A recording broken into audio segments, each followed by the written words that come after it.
भन्ने मलाई लाग्छ। तपाईँलाई त्यस्तो लाग्छ? तर मलाई चाहिँ कस्तो लाग्छ भने यी पुराना राजनीतिक दल र तिनका नेताले चाहिँ मैले सामाजिक सञ्जालमा लेखेँ भने यिनीहरू आर्यघाटमा सक्दासम्म पदै लिएर जान्छन्। मैले त्यसो लेख्दा एकजना मित्रले के लेख्नु भने आर्यघाटबाट त कोही कोही फिर्ता हुन्छ अरे, त्यसरी आर्यघाट होइन यिनीहरू चाहिँ चितामा पनि पद लिएर जान खोज्छन्। कारणले त म त के भन्छु, उनीहरू त सुध्रिँदैनन्, किनकि यो नियमै हुन्छ क्या नि।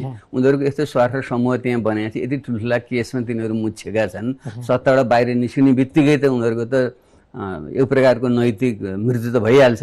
त्यस हिसाबले पनि उनीहरू त्यो पदबाट निक्लिनु भनेको नख्खु पुग्नु या गोलघर पुग्नु, त्यो उनीहरूले राम्रोसँग बुझेका छन्।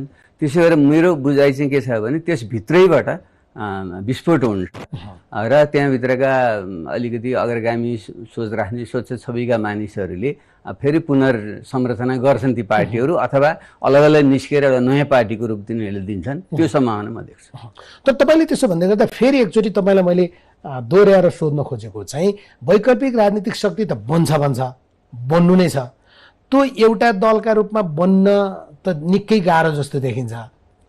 एउटा यसो हुनसक्छ, नजिक हुनेहरू विचार फेरि एजेन्डा पनि अलिक फरक हुन्छ नि त। आफ्नो वैचारिक ढङ्गले पनि अलिकति दक्षिण, अलिकति वाम, अलिकति मध्य भन्ने हुनसक्छ।